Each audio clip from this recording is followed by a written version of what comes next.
অনুরাগের ছোঁয়া ধারাবাহিকের আজকের পর্বে দেখা যায় যে দীপা সিসিটিভি ফুটেজের মাধ্যমেই আদালতে এটা প্রমাণ করে দেয় কৃষ্ণ আসলে নির্দোষ। ফুটেজ দেখেই শোনা বলে যে তার মানে কৃষ্ণ নির্দোষ, আমার সাথে অন্য একজন নোংরামি করার চেষ্টা করেছিল। সকল প্রমাণের ভিত্তিতে কৃষ্ণকে ছেড়ে দেওয়া হয় এবং আসল যে অপরাধী তাকে ধরার জন্য অনুমতি দেয়। সোনা মনে মনে বলে, যেই মাকে আমি পছন্দ করি না সেই মাই কিনা আমাকে এত বড় একটা অন্যায় থেকে বাঁচিয়ে নিল।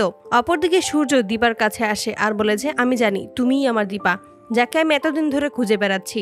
দীপা সূর্যকে মুখ না দেখিয়ে সেখান থেকে চলে যায়। কুন্তলা তখন বলে যে এবারও আমি সেনগুপ্ত পরিবারটাকে ভাঙতে পারলাম না। কোথা থেকে দীপা এসে আবারও নিজের পরিবারটাকে বাঁচিয়ে নিল। তবে এবার আসল অপরাধীকে যদি খোঁজার জন্য হয় তাহলে আমি রুটিকে বাঁচাবো কিভাবে?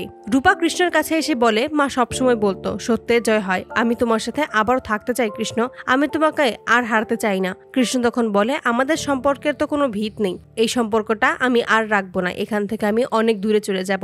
তখনই দীপা কৃষ্ণকে আটকে দেয়। দীপা তখন বলে, একটা মেয়ের সম্মানের জন্য যে নিজের ওপর দোষ নিতে পারে সে কিনা আমাদের ছেড়ে চলে যাবে, তুমি তোমার রায়কে ছাড়া থাকতে পারবে তো? তখনই কৃষ্ণ বলে, এভাবে দুজনের আলাদা থাকা তো আজ নতুন কিছু না মা। তখনই সেখানে সোনা আসে। তখন দীপা সোনাকে বলে, এবার হয়েছে শান্তি তোর, কারো ব্যাপারে না জেনে লড়তে চলে এলি, আজকে তোর জন্য শুধুমাত্র তোর বোনের জীবন নষ্ট হয়ে যাচ্ছে, এর জন্য শুধুমাত্র তুই দায়ী। সোনা তখন বলে, আমার জন্য কারো ক্ষতি হোক এটা আমি চাই না, আমি সবকিছু ঠিক করে দেব। দীপাকে বলে, কিন্তু কোনোদিন আমি তোমাকে ক্ষমা করব না।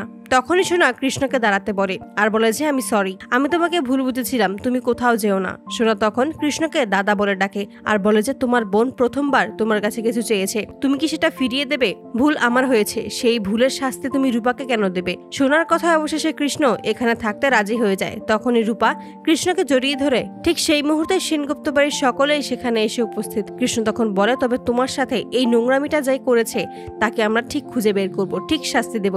দীপা প্রবীরকে বলে, আমি আপনাকে বাবা বলে ডেকেছি, কিন্তু আপনি শুধু নিজের ছেলের দিকটাই দেখলেন, আপনি আমাকে দোষী ভেবেছেন, তাই আমি আপনার ছেলেকে আর কখনোই মুখ দেখাবো না। আপনি শুধু খেয়াল রাখবেন যেন আমার পুরো পরিবারটা ভালো থাকে, ওদের যেন কোনো বিপদ না হয়। ঠিক সেই মুহূর্তে সূর্য সেখানে এসে দীপাকে দেখে ফেলে আর বলে যে দীপা তুমি এখানে আছো।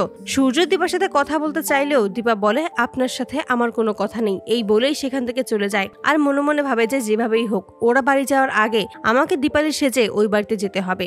অপরদিকে সবাই বাড়ি চলে আসে। তখনই কুন্তলা রুটিকে ফোন করে আর বলে যে তোমার তো মরণ হয়নি, তবে এবার হবে, ওই দীপা আর ওর মেয়েরা মিলেই তোমাকে মারবে, এটা তুমি দেখে নিও। রুটি তখন বলে, তুমি এত রেগে আছো কেন? তুমি চিন্তা করো না, এবার আমি এমন কিছু করব ওরা আমার কিচ্ছু করতে পারবে না, আমি ওদেরকে শেষ করে দেব। দীপা সেনগুপ্ত বাড়িতে আসলে তখনই সবাই চলে আসে, কিন্তু দীপা লুকিয়েও বিপদে পড়ে যায়। উর্মি তাকে দেখে ফেলে। তখনই উর্মিকে বলে, আমি তোর সাথে আলাদা করে কথা বলতে এসেছি। উর্মিকে বিভিন্ন কথা বলে রাগিয়ে দেয়। প্রবীর তখন বলে, তুমি তো বলেছিলে তুমি এই বাড়িতে আর ফিরবে না, তাহলে তুমি আবারও কেন এখানে আসলে? তুমি তো নিজের কথা রাখতেই জানলে না। এসব শুনে দীপা কষ্ট পায় আর মনে মনে বলে, এবার আমি আবারও ফিরবো, তবে দীপালি হয়ে।